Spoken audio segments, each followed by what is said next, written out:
Hello, everybody, and welcome to another edition of the Bengal Tiger Podcast. I'm Matthew Bruni, and joining me once again is Shay Dixon. And it is time for our Mailbag podcast, where we ask subscribers every week to send us questions. Subscribers on the Bengal Tiger On3, I should specify, not on YouTube. But so if you want to ask your question, go subscribe over there. Or if you are subscribed, usually we record on Tuesday afternoons now, so I post them Monday nights. So that's all the background. That's all the context. Shay, how are you doing today?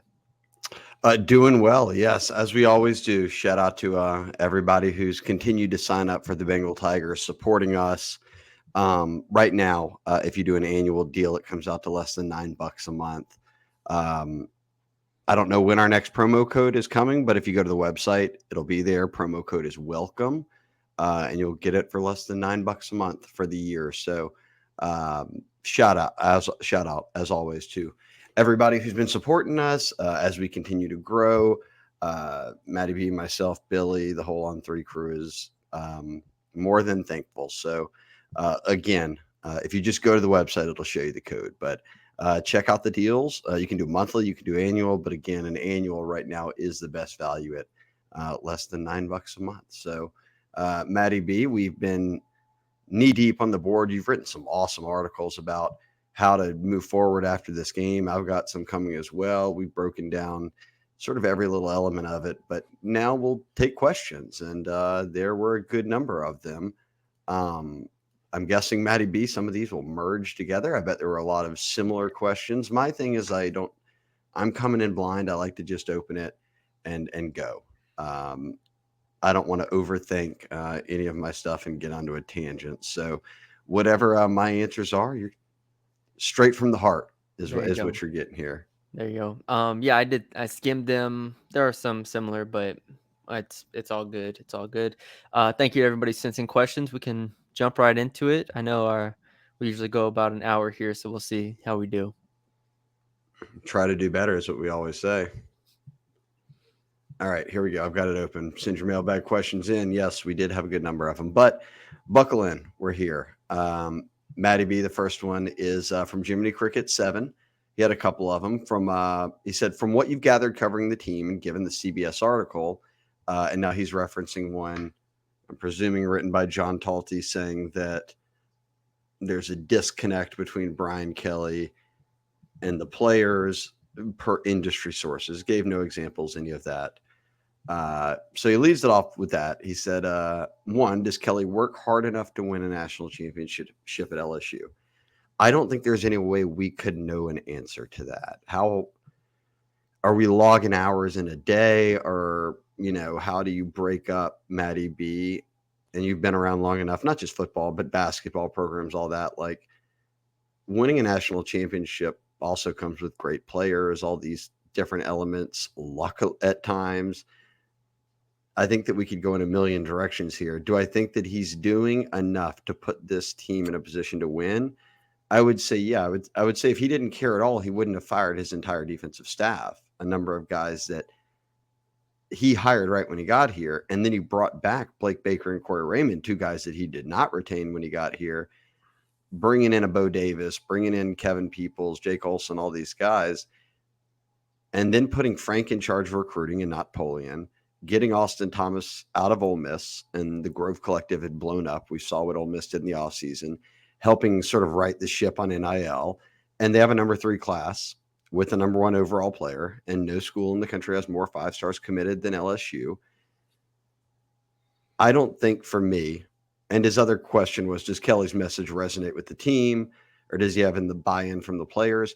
If he didn't have buy-in from players, they would have lost that game 35-0. Kids wouldn't care. But they're going up and down the sidelines, as he said, trying to rally. Hey, guys, look, we got this, buckle in, and you come back and win. I think that all goes to how much the kids care in the first place, how much they care about the program, how much they care, have a relationship with their position coach who can get onto them and really get through to them, and then certainly the head coach and the coordinators. It's, for me, so many layers that it's impossible, and I think a little bit unfair, more than a little bit, to just write an article and say industry sources say Brian Kelly has a disconnect with his players. what would be a connection, Matty B, for a 62 or 3, however old he is, Northwestern guy being in Louisiana for the first time with a team made up largely of kids from the Southeast? Like, is he supposed to connect to them on what level is acceptable? And I don't think anyone's going to have an answer for that. And I would turn and say to anyone asking this, or John Talty, does Kirby have a disconnect with his players? They've had 25, run-ins with the law now involving traffic incidents and different things. Is that a disconnect with his players? Well, no one's bringing that up. It's just the machine keeps rolling. Hey, guys, get in trouble. We're not seeing any of that at LSU right now. It's been one of the quieter off seasons and years since Kelly got here compared to prior to that. So that's my rant on that. I've had so many texts on it.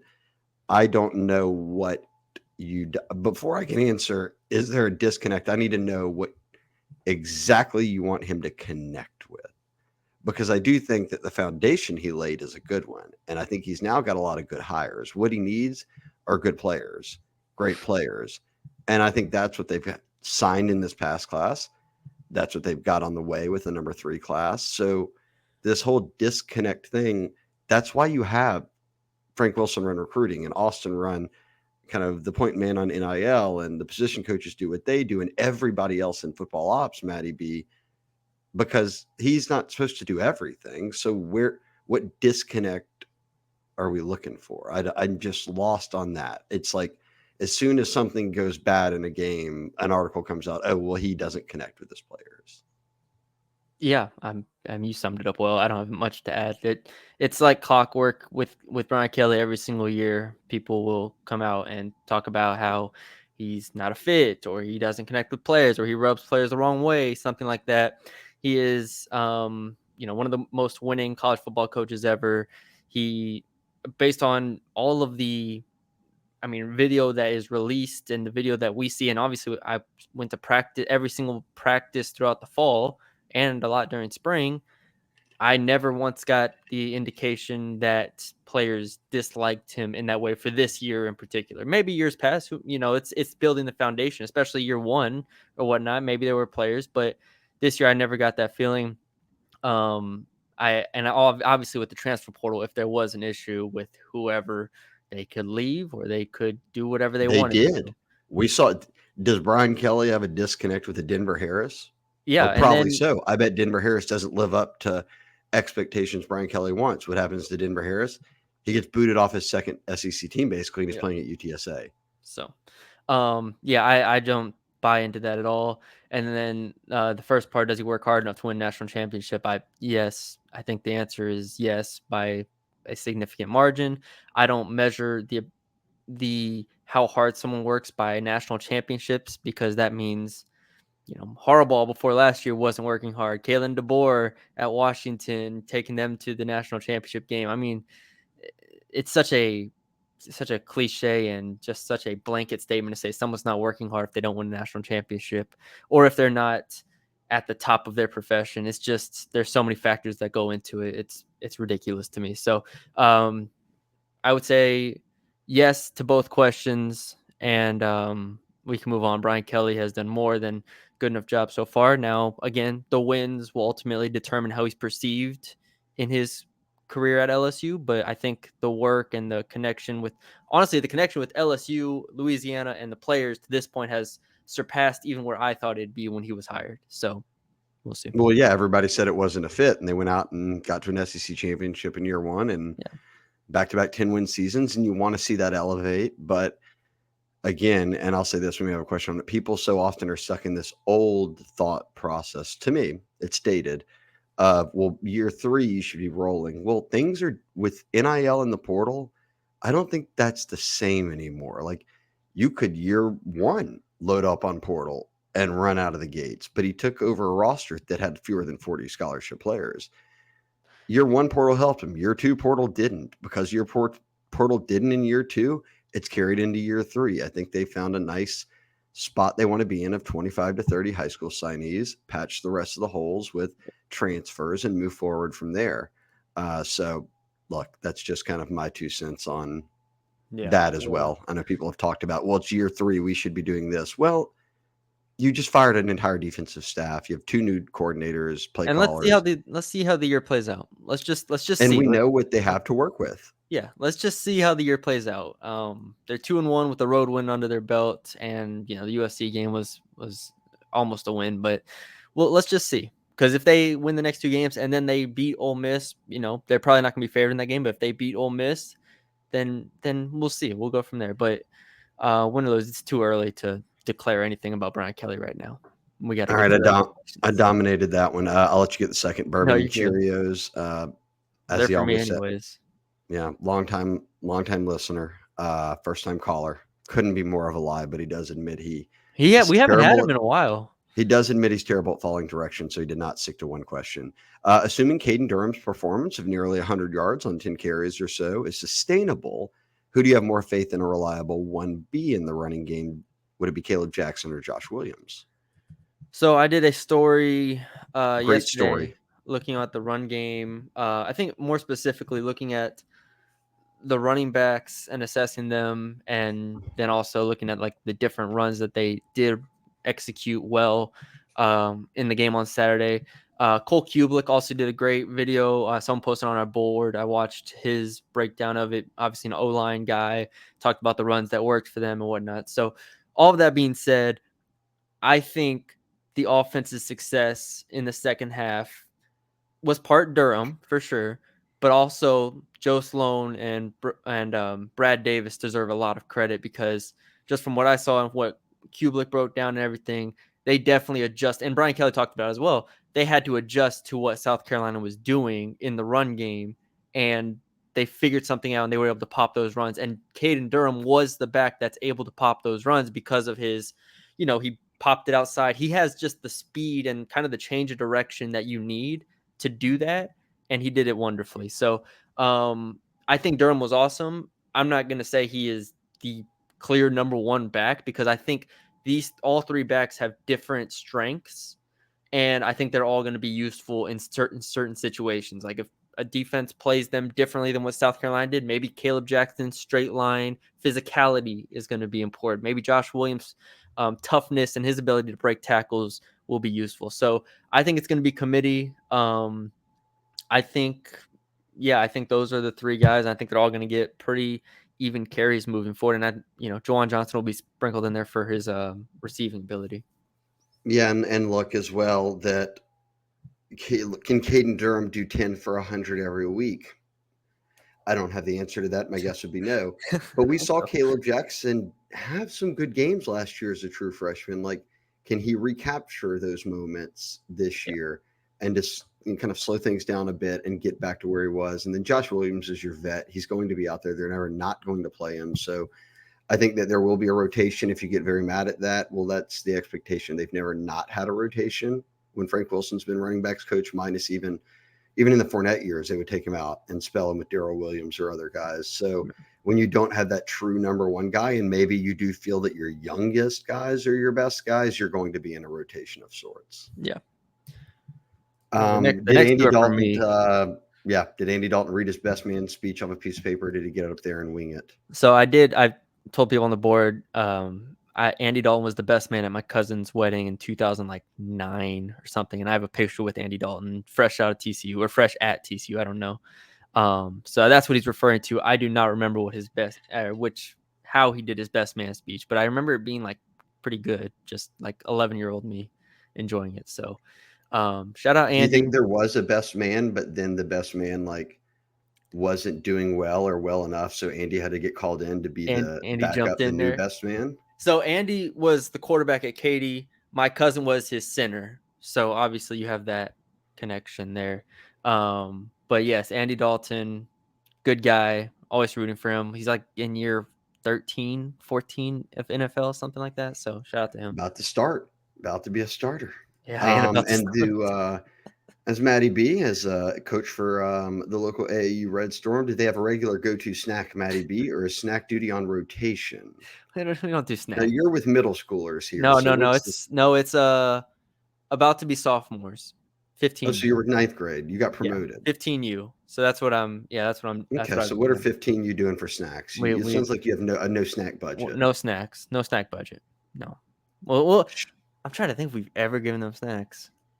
Do you We have have a Gatorade concession bottles or stand. anything? You got what No, do they sip on when they come off the they got court? their water. They got their They water. bring it. Yeah, they bring their water. It's AAU. This isn't It's AU. high school ball here. This Yeah, is come on now. Show up ready to play. That's You what know I tell what? them. And the Red Storm are considered to be one of the best AAU teams in South Louisiana for a reason. Yes, sir. All right. Because they don't eat snacks. Because Show they up and play ball. This ain't about orange slices and Capri Suns. I think Skylar Mays played for them back in like whenever that was, Oh, but everybody played for the Storm, man. that was long time ago. It's changed since then, but yes, still I'm not coaching. I'm just ready for you to coach Matt McMahon's son, and then him rip you in press conferences for your bad coaching. Give me a few years. Give me a few years, and It's going then to come up on you quick. Cairo Tiger said, pick three defensive players who, if they greatly improve or step up, make this team winning 10 games a lock. I don't think winning 10 games is a lock just because guys step up, but I'll think of it in that light of who would really need to step up for this to be kind of take off and them continue to win games and maybe pull some upsets along the way to get to 10 wins. Number one has to be Harold Perkins, right? So I looked up for the story I did today on the concerning position rankings, whatever. The three linebackers, Witt, Harold, and Greg, have combined for 4 TFLs this year and no sacks.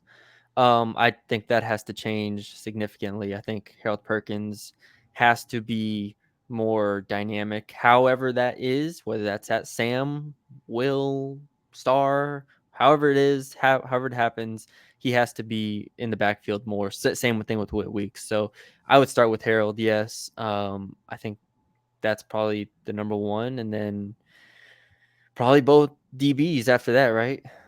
Yeah, I mean, I think you say Harold because we've seen before that he Yes. can change the course of a game. Yes. So if he does something like that in a Bama game or something, that can change the course of it. So yes, and then I would probably say DBs, and I don't know who needs to like really step up, but like if all of a sudden Sage Ryan and Jordan Gilbert were playing great, excellent football, that solves you a lot of problems at safety, and then you can go back to focusing on, okay, let's bring along these corners in addition to Zy Alexander.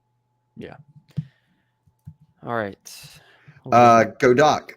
Gut feeling, do y'all think Nuss declares for the NFL draft after the season? Bryce Underwood, who's their 5-star signee or 5-star commit, soon to be signing in December. Sitting one season feels like the move, kind of like Nico Imaliva at Tennessee, who's been great this year after he sat for a year. I came in, the only thing I can offer here is this. I asked somebody who would know going into the season, hey, look, is Nuss a one-year guy or is he thinking he's going to be here another? And the answer was, they would be surprised if he was not back next year. And I said, well, what if he does go pro? They said, if Nuss goes pro, that means he was one of the top 5 best quarterbacks in America, and we're probably in the playoffs. Now, we've seen them have that last year with Jaden Daniels. I don't know about that correlation there. But I think the point was he would have to have some sort of monumental breakthrough season to put himself into a spot where he's comfortable with what he thinks his draft pick should be. And does coming back another year give him a better chance to up that? I would say the only thing to watch is this year's quarterback class isn't very good, and next year's is going to be very good. So that is something to keep an eye on, but at the same time, Nuss got to focus on Nuss. When you're the son of a college quarterback, but long-time NFL coach who's coached quarterbacks, I'm guessing his guidance is coming from someone who knows exactly what the NFL is made of. And Nuss has one more start under his belt than Lenora Sellers from South Carolina, who is a young kid who was just getting his first start. So that's my thing. I think that Nuss probably will come back. I'll go on the other side here. I think Nuss, if he continues to play at this level, I mean, even with the mistakes, and he's not like 100% sharp, like he's obviously not at Heisman level right now by any means. But I think if he continues to play at this rate, where he only has 2 turnover worthy plays all year, and he's throwing the ball 116 times. Like he is not putting the ball in harm's way. He's not taking sacks. He has 10 touchdowns, 70% completion percentage, and he's asked to do a lot on this offense. if he continues this level of play and he ends the year with, I mean, hell, at this rate, he's at 3,600 yards with, let's just say, 35 touchdowns and 6 picks. No, that's a low number. For picks? He has 1 right now. Okay, the first one was USC at the last 22nd. Yeah, okay, I don't count that. I'm just still He saying has 6. 2 It might be more than turnover-worthy that. plays all year. He's not putting the ball into danger. He had like 1 legit interception. Like, I'm not saying he's not going to have interception, but he's played South Carolina. He's played USC. It's not like he's played bad teams. I think if he ends the year with that stat line or something similar to that, I mean, honestly, interceptions might be the least of their concerns because Caleb Williams, Drake May, so on and so forth have had interceptions before and got drafted. But my point is, if he continues to put this type of arm talent on display in a weak quarterback class, like, and Shedeur Sanders and guys like that don't show up, I mean, I think it'll be an interesting decision. That much I will say. If he does come back, I think he would be a lot better in 2025. Like, he'd be It's a just a lot, lot deeper class. but it's a different class. So I mean, I don't know. I think he's better. I mean, I think he's at least as good as Shedeur. Like Right now. Carson Beck and them and Ewers are considered the elite quarterbacks in this class. Shedeur, if you want to throw him Carson in Beck there as to well. me, we'll see how Carson does. But yeah, that's right. the class. Cam Ward is good, obviously, but That is going to be something to watch. That's a good Yeah. question because it will be Great something to question. monitor. for sure. Tigerbait 7272. Why is punter Payton Todd on the team? I know we talk a lot about older versus younger guys, but Todd seems like a negative in every aspect. Well, the bad snap was not on him. That was on Slade Roy. The extra point that they missed. And Brian Kelly said, look, Slade Roy, he's not going to get on to Slade Roy because Slade Roy has never had a bad snap Yep. in his entire career here after transferring. So 3 years now. And he just had a bad snap. And that's what it is. He got a punt blocked. Payton Todd did. I didn't. Were any of his punts egregious? I mean, I don't see him shanking every other punt or something. And they said they were saying that the blocked punt should have been a penalty. So Is what Brian Kelly said. a blocked punt is usually not on the punter unless if they take a long time. But obviously, a lot of time is protection wise. And even if it was legal, the kid made a hell of a play. He got airborne, stayed airborne, kind of kept an eye on where the ball was, then put his hand right on it. So I'm more wondering where is Oceandorf, who they took out of La Tech, that was like an all-conference performer, and it came after the spring when Brian Kelly said, I'm concerned about the punting, and now we've seen none of him, but only Todd. And look, that tells me the coaches think that, I'll go back to what I always say, coaches are not playing anybody that they think is worse than the person that would be backing them up, right? Like, if you had it, if Blake Oceandorf they thought was a better punter right now than Todd, wouldn't they just be playing him? Yeah, I mean, I agree. That's what they saw throughout the fall. Oceandorf versus Todd, and they basically went with Todd. They said Oceandorf can do the rugby style punts, so we haven't seen those yet. But that's I think the situation there. So we'll see. And he's on the team because they only have 2 scholarship punters, Yes. and they didn't have an answer yet at punter. So I think you obviously want to see what he can do. Yeah. W Cardi 2 said, how much does, and this is a good question I think for you to answer, but essentially it's asking how much do they hit and tackle in practice during the season? Well, the answer there is not a ton. We don't get to go to practice in the season, but they're not going to the ground during the season. And then he said he wonders if the issues with tackling run fits are due to not playing full speed and tackling and maybe just thudding, which you would do in practice. It's a terminology. He said it's hard to gauge the fit if you're not going full speed contact on defense and then reacting like it in game-like conditions. He's not advocating for a war zone, but just curious, do y'all think they do it relative to, say, Georgia? I don't know how Georgia does it, but what did you see them doing in fall camp? In the fall and in the offseason, they are regulated how much they can tackle, like how much they can full speed tackle throughout practice. They have thudding days, they have shell days. Like, this is all very planned out by the NCAA. You can't choose if you want to hit 5 or tackle 4 days a week. Like, no, you're gonna hit. I think they only tackled 5. I think they only went full speed tackle I might be wrong on this, but I thought Brian Kelly said it. It was like 5 days the entire fall out of like 20 practices, something like But you that. get 15 practices, right? So Okay, 5 of 15. 15. Yeah, so basically 4 or 5 days they said you have full speed tackle days. Well, and then the first 3 days are acclimatization. So really, let's call it half the days. Maybe they went full speed tackling. Yeah, so somewhere around that margin, like again, this is NCAA regulated. They have rules for this now, and Brian Kelly was asked about that particular thing if they should tackle more, if he wishes they could tackle more, and he was like, "Well, then you start to balance, injuries and tackles and everything, and they've been really healthy." So he was like, "Honestly, I'm fine with where we're at." Um, No, so they've had a rash of injuries lately, obviously. yeah, so But John Emery's comes on a non-contact in yeah, practice. yeah, Just planted wrong and tore his ACL. it's I will say this too, and this go ahead. is as you talk the balance in the the 2011 after 2011. A lot of players on those teams, and you can hear them talk about it. I mean, even T-Bob on the radio will talk about it. Les, and this was rules change as time goes on. Les would have them hitting and tackling for 3 straight hours, and he said, yeah, we were tough, but by the time we got to game day, we were worn down. And he said, as the season went down, you could see it. Teams just looked faster than us and more healthy. And it was because we were just beating the crap out of each other every single day for 3 hours. So they make rule changes because of this. And I think it's on the coaches, obviously, to figure out, hey, how do we clean up tackling without putting us at risk of just saying, hey, let's go taking guys to the ground on our own team in practice every week to where you risk injury potentially. Yeah.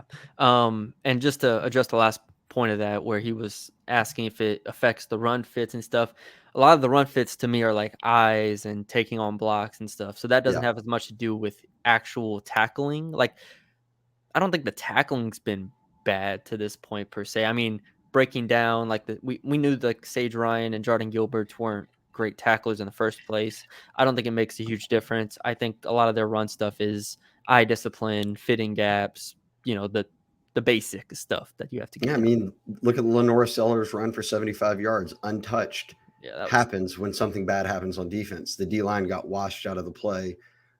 Weeks over pursues with the play going to the right. Lenore Sellers keeps it, goes to the left. No one's containing. He walks right into the end yeah. zone, 75 yards. So you're right. It's eye discipline. It's knowing the plays and then making the play when it happens. Yep. We'll monitor. Look, if tackling becomes a big issue, then it becomes a bigger question. I think there's so many other questions right now that isn't. I would be more concerned about just guys being in the right spots and knowing, as you said, eye discipline, run fits, all these things. That sets them up to be in a position to tackle and not having to be chasing guys downfield or whatever it might be. Yeah. Texan Tigers said, does utilizing the middle of the end zone improve LSU's red zone percentage? Real quick, going back to that, PFF has LSU actually as 17th best tackling grade in the country. The more you know. That's And higher than I thought, but that's 78 there's point. 130 something teams, so they're not at the bottom, and that feels good to see. So Yeah. All right, sorry. What was the question? yeah, he said, he said it seems like a lot of Nuss's red zones attempts have been low percentage throws. He's rolled out. He's tried to squeeze the ball into a tight little spot. Whereas the RPO with the slant to Lacey in the middle of the end zone is beautifully executed for a TD. I'd like to see them take advantage of their tight end size and athleticism in the red zone. Well, we saw Trey'Dez Green score in the red zone from the 1. We saw Mason Taylor on a beautifully drawn up play where they came back around to it later again and faked it and then gave it in to Josh Williams. But I think Sloan does a good job of setting stuff up a lot, especially when they get down there. Now, has red zone been perfect? No.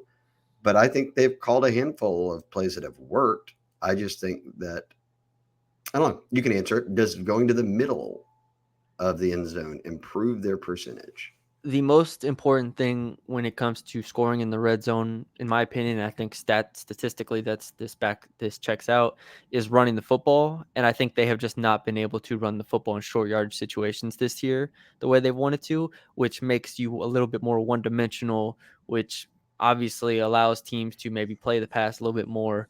And, LSU did have that run with Josh Williams to win the game against South Carolina. That from like the 2-yard line, those are the type of runs you have to have instead of getting stuffed 3 times and then having to throw the ball on 4th down from the 1-yard line. Like, I think everything is easier if you just are able to run the ball and play off of that in the red zone. I'm not worried about throwing the ball and where to throw it because it's just so hard to throw the ball in there. Like last 2 years, Jaden Daniels, it was his legs. He had however many touchdowns with his legs for a reason, because when they got there, it was either he's handing it off or he's keeping it. So And yeah, guys like Noah Kane had double-digit I touchdowns don't from inside know. 5 yards because of that. They would give or keep, give or keep. Yeah, I don't know where the high percentage throws are inside the 10. Those don't exist. You have to make a play most of the time, and that's why teams still throw like fade routes and stuff like that. Even though they're low percentage, you got to make a play at some point. And so that's why I go back to, you have to be able to run the ball, and then after that, just try to I make think a play.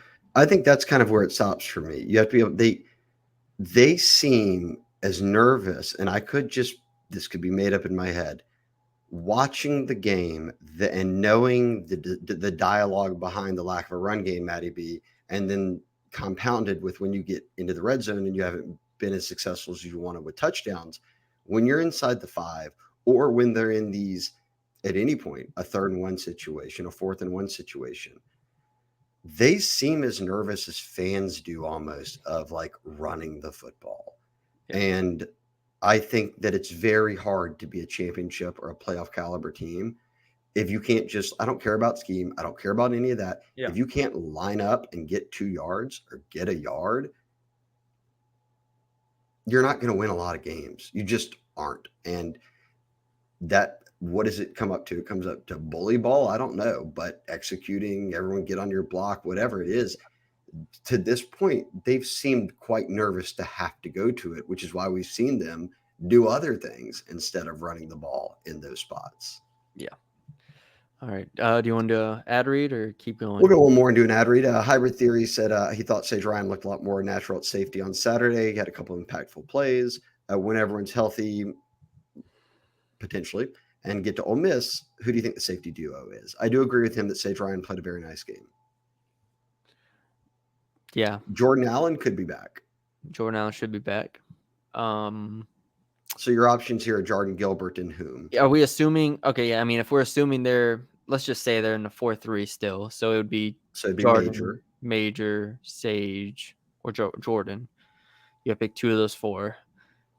Not a great group by any means. Jordan Allen would be one, and I'd go with. They still trust Major a lot, and I'm trying to figure out why, but I'm just gonna go with Sage. Sage and Jordan Allen to me would be my pick right now. With Jordan Allen out, Jordan Gilbert at free safety got 25 snaps in that game against South Carolina. Sage was playing strong safety. He had 24 snaps, so very similar. Deshaun Spears, however, led the way at free safety, 44 snaps. Major got a lot. And then Major is at... He's at the top somewhere. There he is, 56. So he led the way at strong safety. So 56 for Major at strong safety, 24 for Sage. And then at the free safety spot, Deshaun Spears, who was a true freshman, doubles up basically with Jordan Gilbert, who had been starting and has a number of years of SEC experience at A&M and now into LSU had. So Brian Kelly did say they would shake things up. That's a shakeup, right? They rotated a lot. Honestly, like too much. They were doing almost every drive. They were rotating the 2 back and forth until they finally settled in at Major, and then they kept Spears in there for a while. I don't think there is a good answer here. I think everybody here has flaws. This is the most concerning position group. I'm not sure there is I'm not sure it's a salvageable situation. They're just going to make the best of it. I don't think Deshaun Spears is ready yet. I thought he looked slow on a couple plays. To be expected. He's a true freshman. Yeah, like I just don't, and I understand them throwing him out there. He did make a couple nice tackles though that could have gone for bigger plays. So you're going to have boom or bust with a freshman. Yeah, I think it's kind of boom or bust with the whole group right now. I'm just very, very low on LSU's safety room right now. So and if everybody says they're tired of seeing these veterans, okay, well then guess what? Yes, Deshaun Spears just started and played more snaps than anyone else. Yeah. So it's not even an experience thing like anymore. Just find your best 2, stick with them, and see how it goes. 100%. Okay, for those who have not caught the Money Game yet on Amazon Prime, we are getting a ton of great feedback on what people thought of it, the behind the scenes looks, and it's on Amazon Prime, 6-part docu series, and they had some of the most behind the scenes access you'll see with the college team, especially in this NIL era. And I'm talking inside the locker rooms and inside different meetings and following around. Angel Reese, Livy Dunn, obviously, is one of the biggest NIL earners out there. Flaugier, who's sort of balanced everything, even coming into LSU as the NIL era picked up.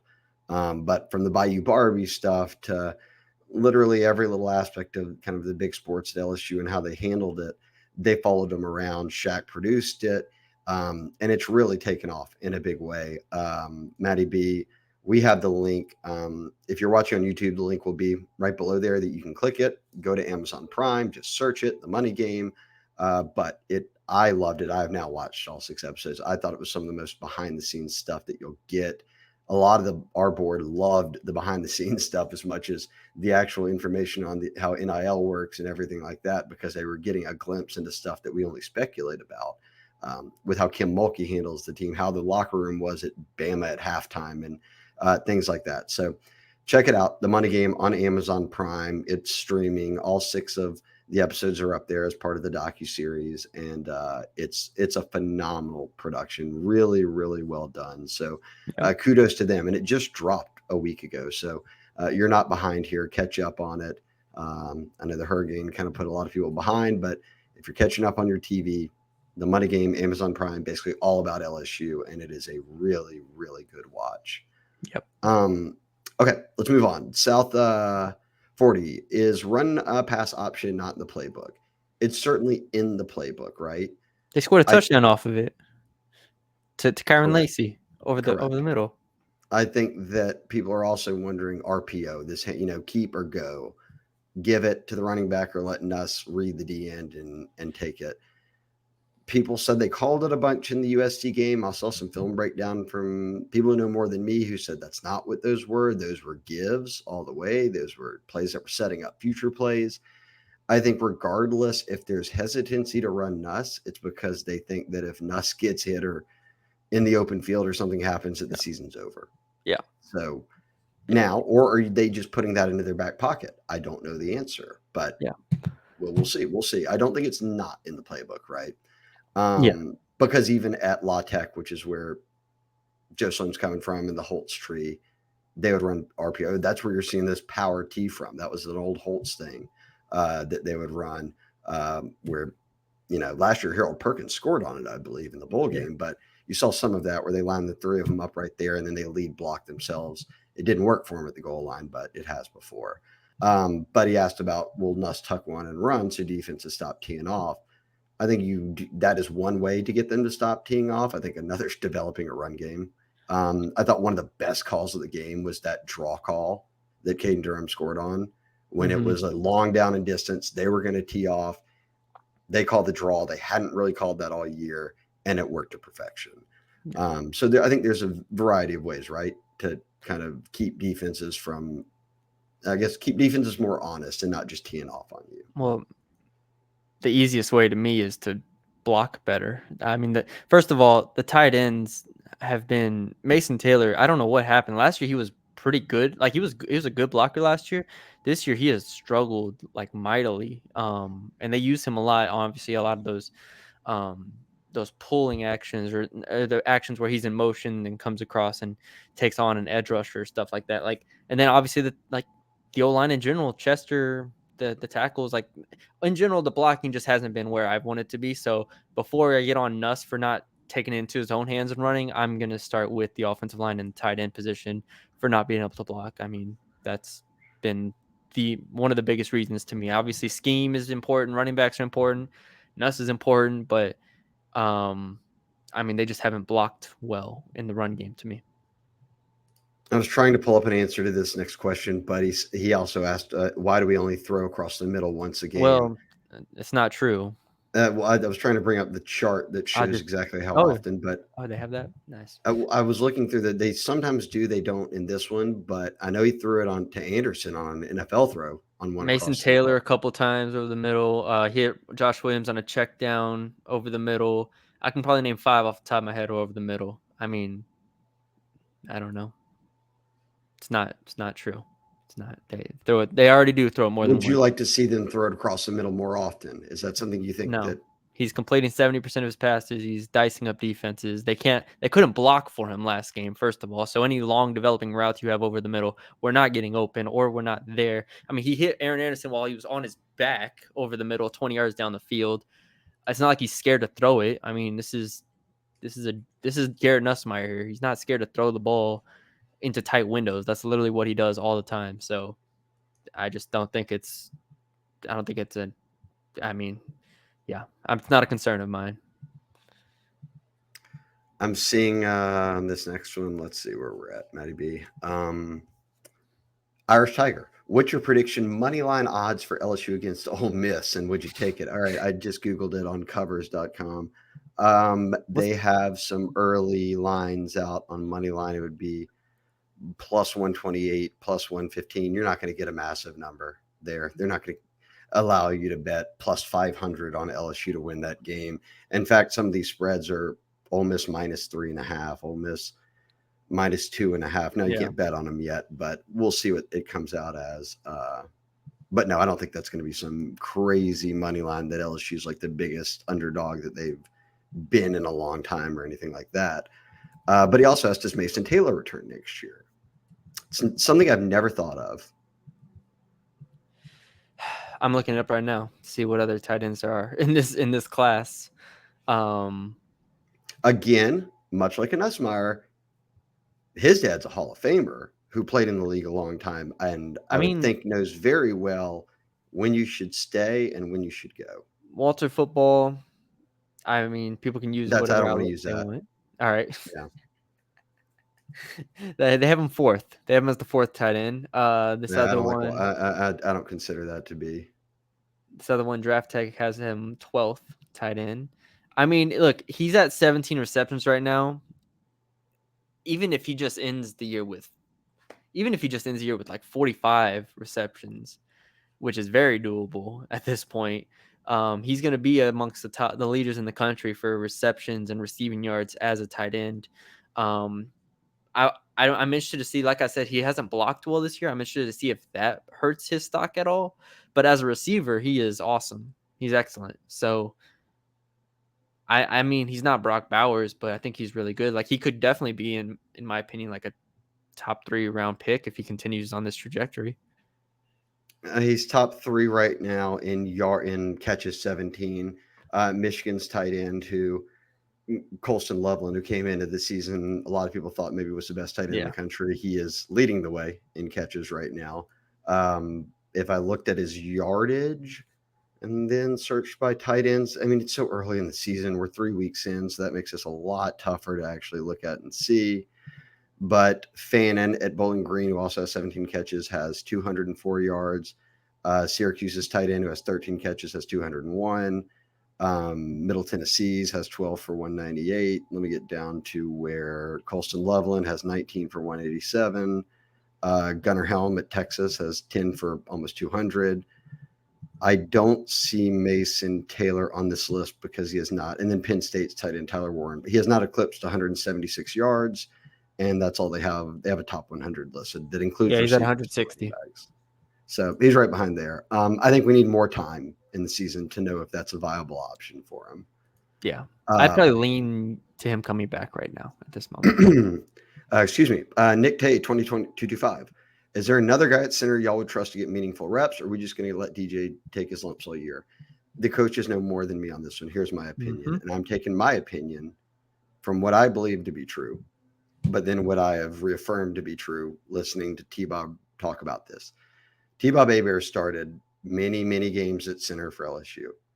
T-Bob saved an entire game, again, won it against Tennessee when he was the only one who realized that the game clock was about to expire, and he snapped the ball with 1 second left, even when Jordan Jefferson wasn't looking, Fortunately, then Tennessee has too many people on the field because they're just as confused just by what LSU is doing.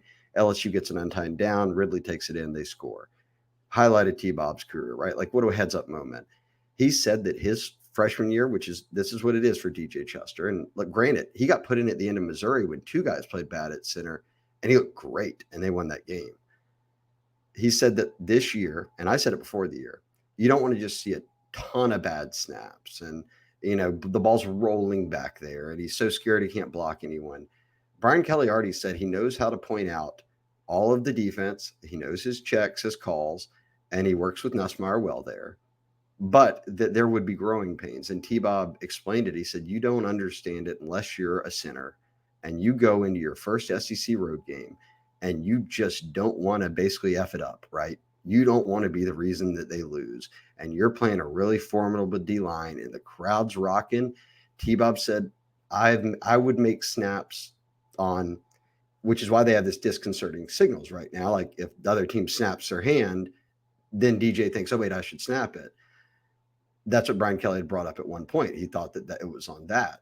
But T-Bob would say just someone screaming on the defense, or I hear something and I'm just so tense and ready because I'm so young and I don't want to mess it up that I snap it. And that's not when he was ready for it. So any lumps he's taking for me are for the best. Nobody ever just starts at center and never looks bad in their career, especially when he's a redshirt freshman. So I would be I'd be confused if they went away from DJ Chester when it was very clear that let's put in the time and he can be that guy, because I will tell you, DJ Chester is a very, very good football player.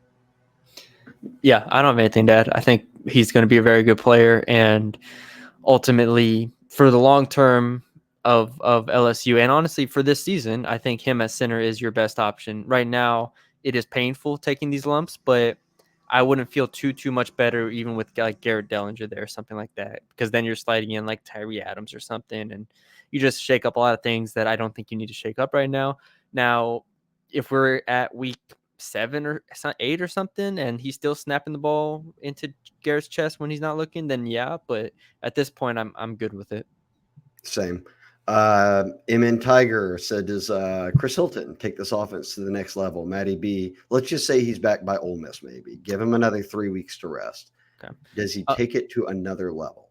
I've been a proponent that obviously I wasn't as high on Hilton as you were coming into the year, but I did understand the speed aspect that this unit was lacking without him. Without him, they do not have, obviously outside of Jelani Watkins, who's a freshman star track runner, they don't have the big playability that they had obviously last year with Brian Thomas and Malik Neighbors. Like, it's just not there. I love Lacey as a receiver. He's not Brian Thomas. Like, Chris Hilton fills that role and fills that void in terms of putting pressure on the back end of the defense the way that really nobody else on this LSU team can. CJ Daniels is not a burner. Aaron Anderson and Xavier Thomas are more slot guys. Like, they need Hilton, I think, to really push the ball down the field. And even if it's not with him, it's with him pushing the safeties back and pushing the defense back to allow these other guys to make plays in the open field and on deeper concepts. So I'm hesitant to say his like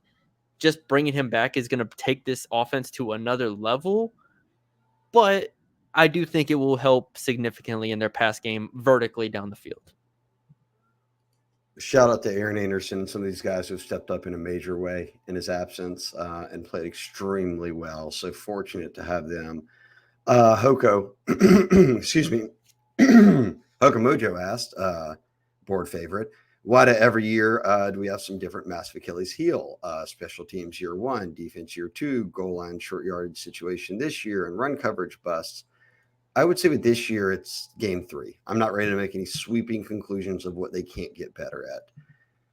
The other ones, I would say that you're rebuilding. You're always going to have deficiencies. I don't even know if they had a special teams coach the first year, did they? Polian was that? It was Polian. It was Polian. He brought him back. Defense year 2, because you took a bunch of bad transfers and you were still trying to rebound from fewer than 40 scholarship players. You didn't have a good defense. We saw after the bowl game, them put out video of guys not even speaking to their defensive coordinator when he tried to talk to them.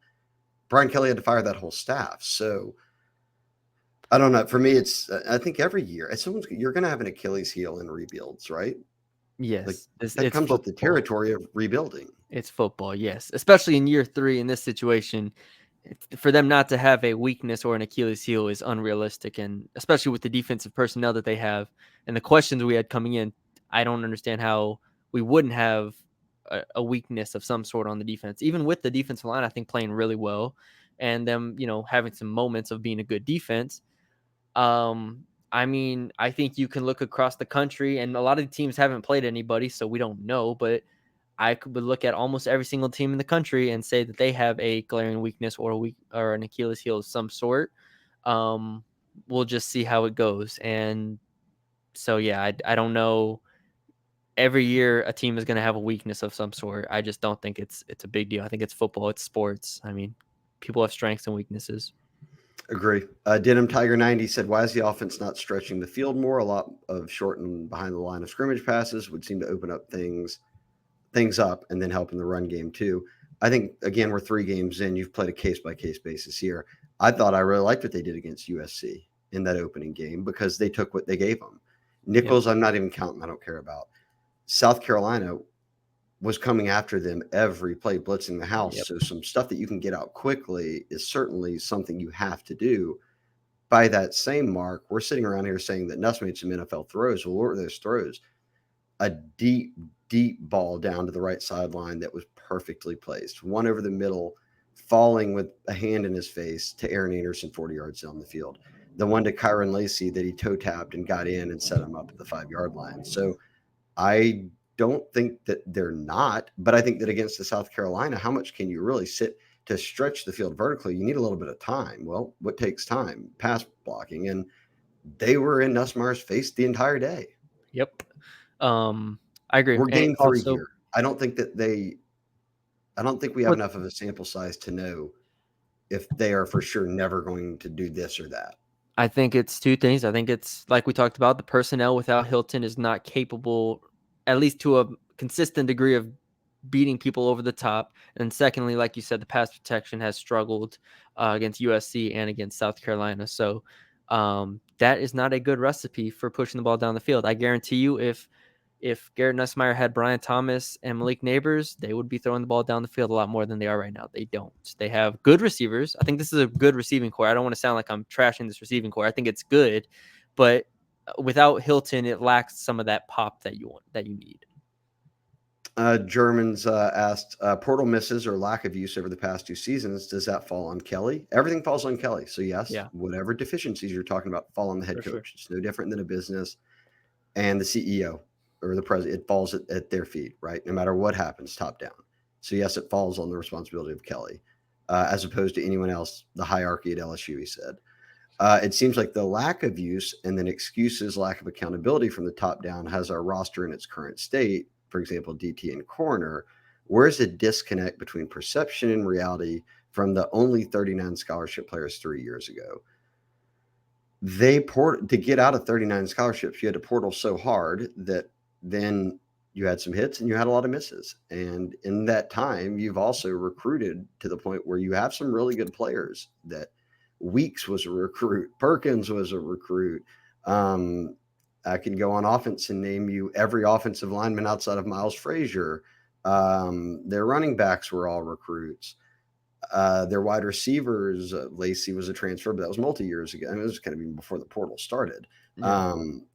I think that a reliance on the portal, Matty B, for me is such a stopgap that comes with so much risk reward that doesn't actually balance you for the future. And I think that Brian Kelly has said, I want 25 to 30 high school guys, and then I want to patch through the portal. Could they have used a better portal approach in the offseason? Yeah. Now I think they've learned their lesson. They don't want to go in the spring portal needing anyone because guess what? The cost goes up and the players aren't as good if we're talking about DTs here. At corner, this is why you bring Corey Raymond back.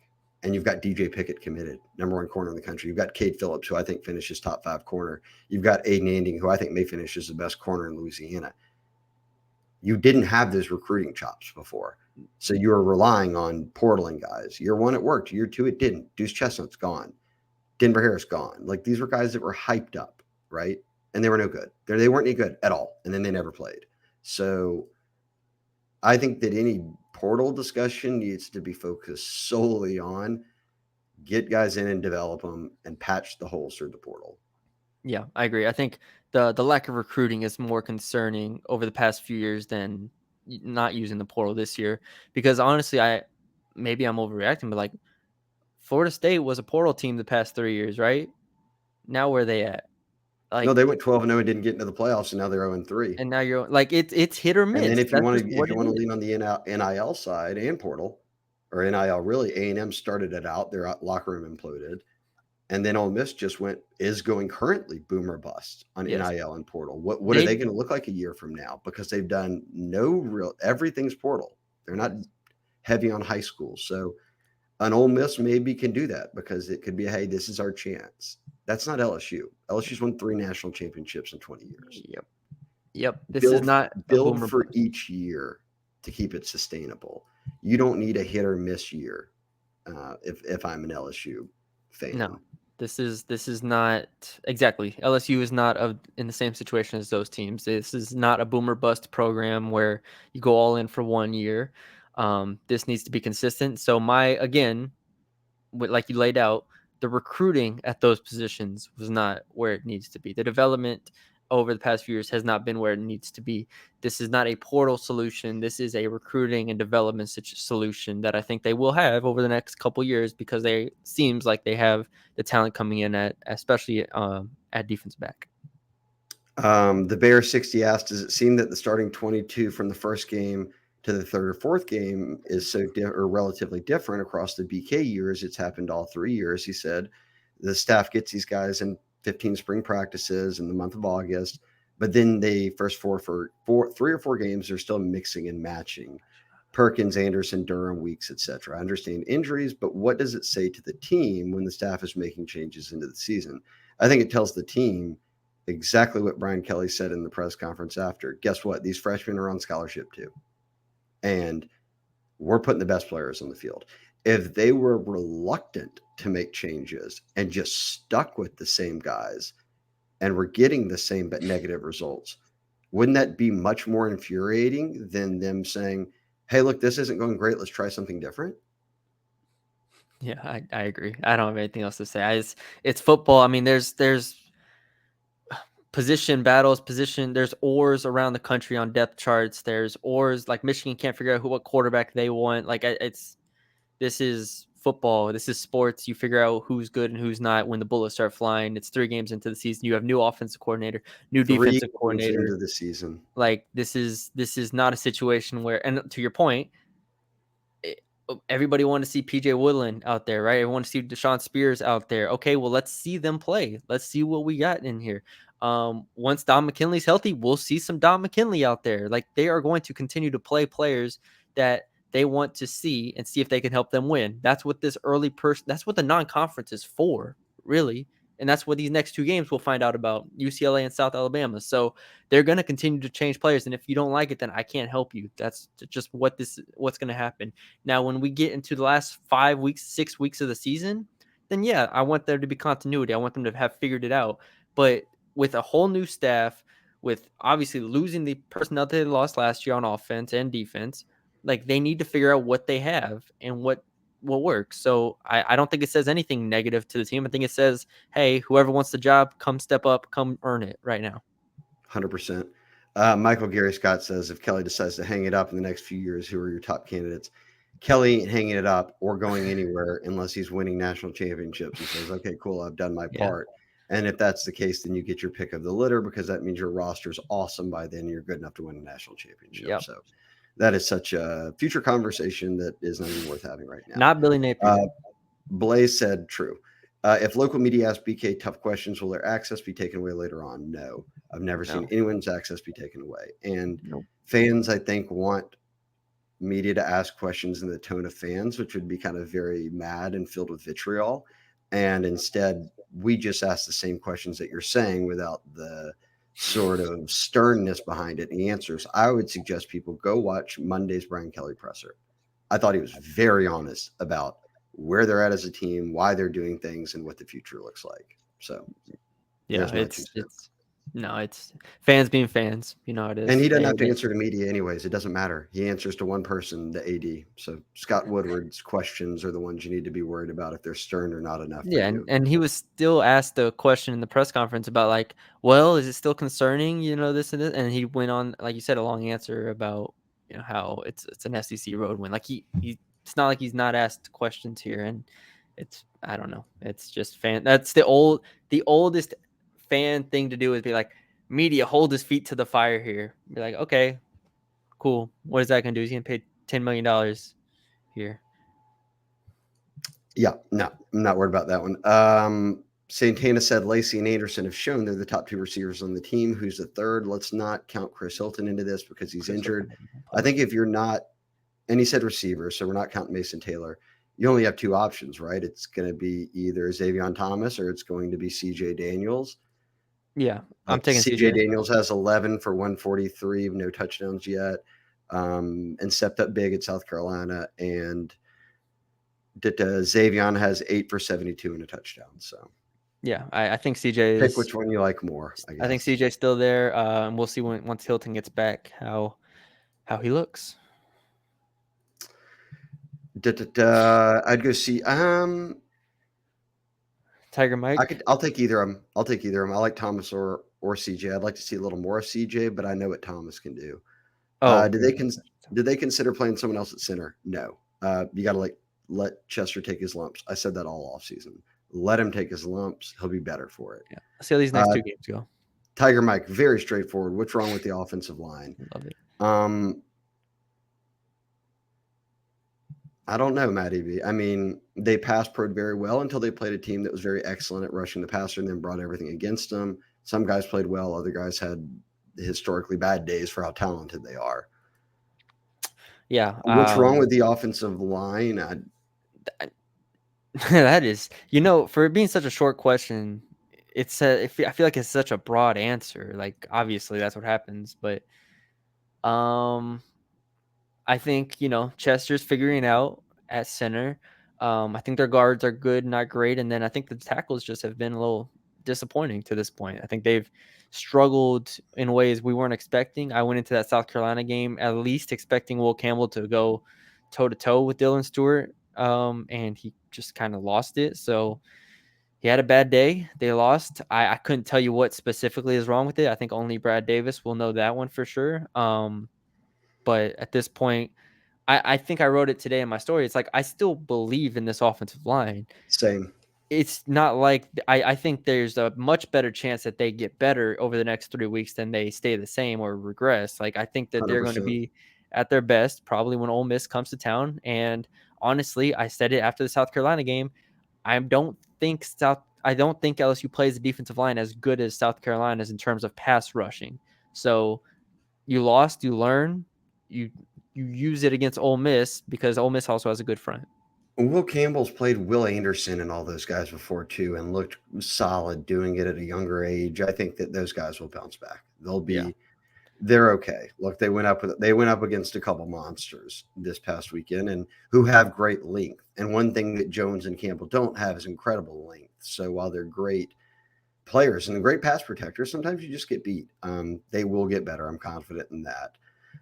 Slick Deuce Man, we've heard so much about Baker, Davis, Corey Raymond, rightfully so. Can we give some love to Kevin Peoples, the ends coach? The forgotten man, his edge guys have done their job this season. Oops, knock my mic over. Kevin Peoples, bravo. Because, yes, you didn't even get Womack against South Carolina. He was hurt. He'll be back. But his edges have played great. I thought the ends have played great. Savion's having a breakthrough year. That we thought he could have maybe a year ago, he's having this year. Shand, Swinson, he's made these guys versatile enough to move Shand inside. And he has 2 commits, and both of them are top 100 players. So kudos to Kevin Peoples. Not a surprise because everyone said when he got hired from outside of LSU said, yeah, I know that y'all know Corey and Bo because they're LSU guys, and Blake because he's been there before and his wife played at LSU and been around the program plenty. And Jake Olson has had a coaching stop at every school in Louisiana, but don't sleep on Kevin Peoples. They were right. Kevin Peoples is a very excellent coach and he's proven to be a very good recruiter. So kudos. I like that question. Brian Kelly did Yeah, Brian Kelly also said before the season like Kevin Peoples is one of the best defensive ends coaches in the country, and so Boom. he's lived up to that. And them getting pressure, like I said, the linebackers don't have a sack this year, and they've still done a pretty good job of getting pressure and getting to the backfield. That starts with obviously the defensive ends. J87, who does so much on the board, one of my favorites. He's always in threads. He's not trolling. He's going to give straight up stuff, but he does ask. And Matty B, you do film study. Is there anything? It's early, but is there anything significantly different schematically, offense or defense, from the first USC game to this USC game? Was there? Now, granted, the defenses attacked you in different ways, just like those offenses will attack you in different ways. But did you see anything schematically? For me, I guess it would be that they went to a 4-3 defensively. Yeah. I think it would have to be defense because offense, like you said, USC and Nichols played them so differently than I think South Carolina did, and South Carolina's pass rush just changed things so much. Like I said, the run game evolving in the South Carolina game was really promising to me schematically and what they did up front, how they did use those blocks and use Durham to accentuate that. So that would be the only thing like offensively for me. But defensively, like you said, going to a 4-3, trying to figure out how to use the linebackers. In coverage wise, I don't have the all 22, so I couldn't tell you how much they're using zone or man or cover 2, cover 3, whatever they're doing there. But in general, the defensive backs are in position, and I think they're playing well enough in terms of just being there and not giving guys wide open, touchdowns like last year. But yeah, I think the linebackers is the main thing schematically that we're going to watch and see how they use them moving forward, because they're going to need to be a little bit more dynamic than they are right now. And the final question, Matty B, comes from... It's a long one from LSD. LSD. Ooh, LSD Tiger, my guy. He said, I think we're all panicking game threats. Everyone does on Saturdays, but you get time, you let the dust settle. You may have overreacted a bit.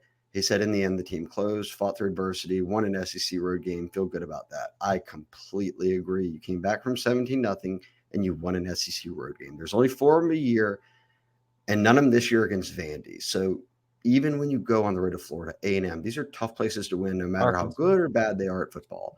South Carolina was rocking. They came back down from 17-0 and they won.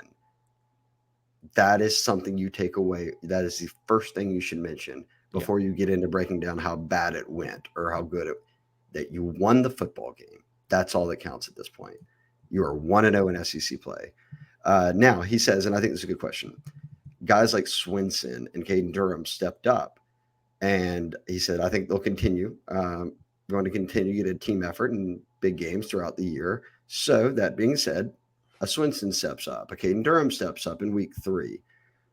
So this one's framed a little differently than the one prior, and we'll end it here, obviously. But who is the next player that can step up big in a game when it counts that maybe we aren't thinking about currently? So that wipes out your Harold Perkins and guys like that people are hoping step up. Who could step up that we're not talking about?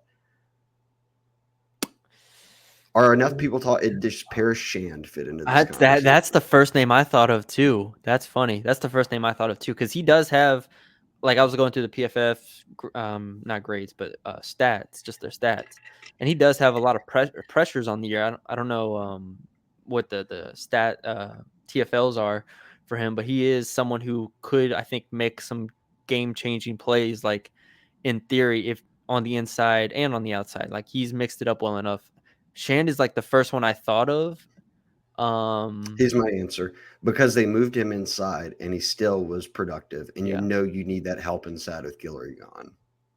Yeah. Like Womack's another answer that could be there if he gets a couple. True. I'm hesitant still to say like any of the DBs like that we're not thinking of per se. If any of them have a good those game, get talked about it. Those get talked about a ton. Yeah. So I almost wonder if you flip it to offense, if our answer is Shand here, flip it to offenses, and we'll keep Chris Hilton to the side until he gets back. Is CJ Daniels or Xavier Thomas not the answer? That's a good one. Like, they're capable. We know what Mason Taylor does at tight end. We know what Aaron Anderson, who flew not off the radar, but flew up to the number 2 receiver spot. We know what Kyron is. I just feel like if they had that third guy, or fourth, if they both can do it, that Nuss felt like I can go to him and he'll make the plays. Yeah. Daniels or Thomas have so much experience, not at LSU, but at Liberty and State. I would circle them. I don't think we're talking about either of them enough I like as that. guys who could step up and really change the trajectory of the team in a positive way. Yeah, I'll go Xavier. I trust CJ Daniels to have a good season. Okay, then I get to go Xavier, you go CJ. Okay, yeah, that works. Fair enough. We'll do that. All right. There you go. There's the mailbag.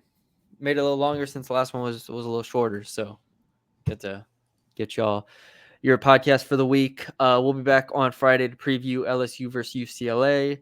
If you haven't already, check out Billy did a recruiting podcast late last week. I think it was Friday, Thursday. Really good information there. So tune into that. And yeah, subscribe to the Bengal Tiger On3 if you have not already. We appreciate the support. Leave a like, comment, share, and subscribe to the YouTube channel as well. Send it to a friend. We appreciate all of you for joining us, and we will talk to y'all later.